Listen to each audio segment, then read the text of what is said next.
Rajesh Pandit, RTI activist. આ ભરૂચ મારી કર્મભૂમિ છે અને હું આરટીઆઈ એક્ટિવિસ્ટ તરીકે ઘણા સમયથી કામ કરી રહ્યો છું અને ઘણા બધા ભ્રષ્ટાચારના વિષયો ઉજાગર કરતો આવ્યો છું।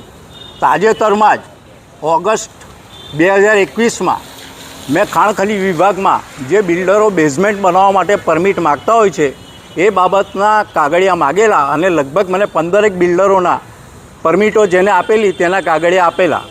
એનો અભ્યાસ કરતાં ઘણી બધી જગ્યાએ સ્થળ તપાસ કરવામાં આવેલી અને જો વધારાની માટી ખોદકામ કરવામાં આવેલી હોય તો પેનલ્ટી કરતા હતા।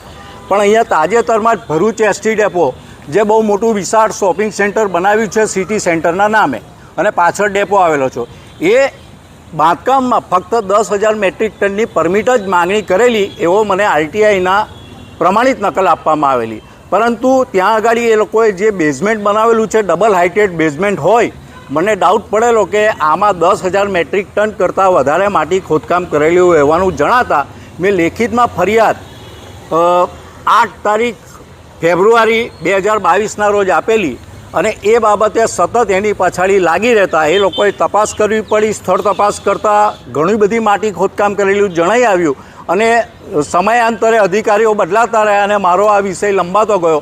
પણ એની પાછળ લાગી રહેતા હાલમાં જે રત્નાબેન ઓઝા કરીને ખાણ ખનીજ અધિકારી આવેલા છે એમણે બહુ ગહન તપાસ કરી અને સરવાળે એને 1,10,000 મેટ્રિક ટન જેટલી માટી ખોદી કાઢેલી છે અને એનું કેલ્ક્યુલેશન કરતાં ટોટલ 2,23,00,000 રૂપિયા દંડ આ મેડમે ફટકારેલો છે।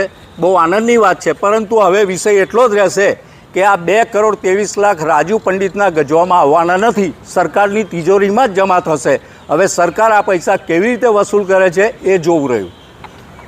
આ જે હુકમ કરવામાં આવેલો છે એમાં નીચે એક લાઈન લખેલી છે કે જો આ વ્યક્તિ પોતે અપીલ કરવા માગતો હોય આ હુકમની સામે તો 30 દિવસમાં ગાંધીનગર ખાણ ખનીજ કમિશનર કચેરીમાં અપીલ કરી શકે છે અને મને જે જાણકારી મળી છે એ પ્રમાણે એ લોકો અપીલમાં ગયા છે।